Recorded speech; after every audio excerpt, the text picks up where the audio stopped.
So there's a wild story here that's not getting nearly enough coverage. But apparently, Judge Tanya Chutkan, who's the judge in one of the Trump cases, she was the victim of what's called swatting, which, you know, I'm sure a lot of you guys are highly online, so you know what swatting is, but it's basically like somebody calls up and says, oh, there's a shooting here, this person's going to do a shooting, or there's somebody, you got to go. It's a, you know, very sensitive situation, hurry up. And then, like, a SWAT team literally charges into your house, and, you know, it's dangerous. And by the way, I think it's illegal. Certainly in a bunch of states, it might even be illegal federally to, like, falsely send a SWAT team, you know, call in a false thing and to send a SWAT team to somebody's house. That's dangerous, man. If somebody makes the wrong move or something, they could be shot. They could be killed. So they say police and fire trucks responded to reports of a shooting at Chutkan's home, but police determined no shooting had taken place. Police and fire trucks showed up on Sunday night at the house of Tanya Chutkan, the federal judge overseeing former President Donald Trump's election interference case after she appeared to be the target of an attempted swatting attack. Police confirmed to NBC News that they responded to false reports of a shooting at a house that a witness identified as Chutkan's home. A law enforcement official also confirmed that it was Chutkan's home and that she was home when the police arrived at her residence. A police report obtained by NBC News said that officers with the Metropolitan Police Department responded to a call just after 10 p.m. Eastern Time that referenced a shooting that occurred at the location. Once authorities arrived at the scene, an unnamed subject said she was not injured and that there was no one in her home. Police determined no shooting took place. A police spokesperson told NBC News it's unclear from where or from whom the call to emergency services originated. Chutkan is the federal judge overseeing the federal election interference case brought by special counsel Jack Smith against Trump. She appeared to be the victim of swatting, which happens when someone makes a false report of a crime in progress to draw police to a certain location.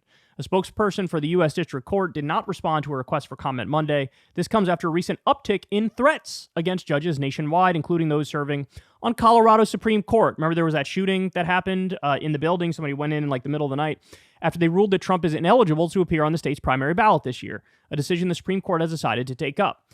The FBI said it was investigating the threats and working to address them. Chutkan herself has also faced threats. A Texas woman, Abigail Jo Schrei, 43, was arrested and charged last August with transmitting a threat to injure a person via interstate commerce. The affidavit alleged that the woman called Chutkan on August 5th and left a threatening voicemail message for her. "Hey, you stupid slave," Schrei said before she referred to Chutkan using the N-word, the affidavit alleged.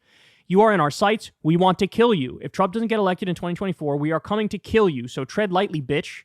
You will be targeted personally, publicly, your family, all of it," Schrei is alleged to have said. Trump has also explicitly targeted Chutkan on social media, posting disparaging messages about her on his Truth Social account, as well as about prosecutors working in Smith's office and potential witnesses in the case. Chutkan imposed a gag order against Trump, prohibiting him from targeting Smith, other prosecutors, and potential witnesses. A federal appeals court in D.C. narrowed in early December, allowing him to target any high-profile witness who makes disparaging comments about him, as well as Smith himself. Trump's trial in the case is set to begin in March, but it could be delayed depending on how the Supreme Court will rule on Trump's presidential immunity claim. Trump pleaded not guilty to the charges at a court appearance in early August.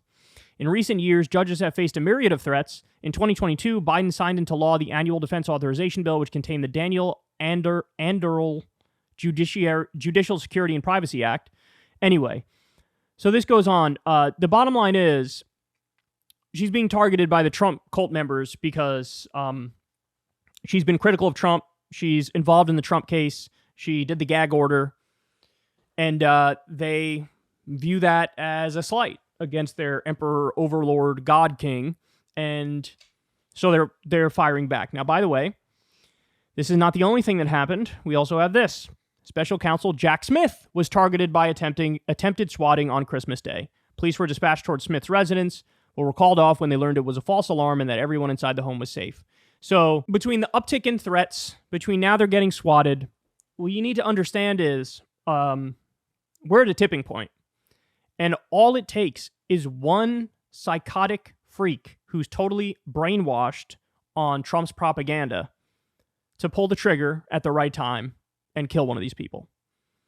And honestly, with the mountain of evidence that's coming in over time, I think it's more likely than not that there's going to be some sort of high-level political assassination where one of the Trump people targets somebody who they view as one of Trump's enemies. I view it as very likely, very, very likely, because we've seen the polling data. We know that the people who are still with Trump at this very late date we know they view him literally as a cult leader. You know, they take his word over the word of their friends and their family members and religious figures. And like his word is the end all be all. It is a total authoritarian brainwashing that has made it so these people are completely disconnected from reality. They believe anything and everything he says. And it's putting people in danger because Trump is willing to put these people in danger. He's more than happy to rail against them on a regular basis when they have even a minor ruling against him in the court.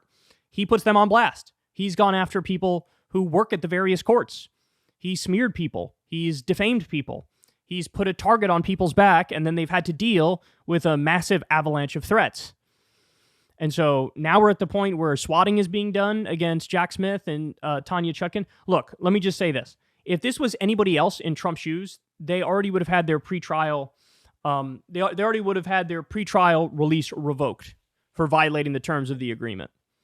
And the only reason that Trump is not literally behind bars right now, as I'm talking, is because he was the former president of the United States. So when you want to talk about a two-tier justice system, the two-tier justice system is that, if anything, they are going way more lenient on him than they would have gone on anybody else in his position. That's the two-tier justice system. It's biased in favor of him because he's powerful, because he's a former president, because there's a high degree of a political nature to this case, which makes people walk on eggshells. So there is a two-tier justice system. It's just in the exact opposite way of the way he thinks. He thinks it's a witch hunt. He thinks he's being unfairly targeted. No.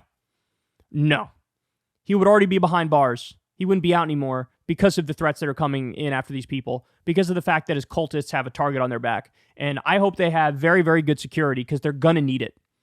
And we're seeing now they need it. By the way, with this swatting, anything could have gone wrong. One of them could have been killed, for sure. For sure.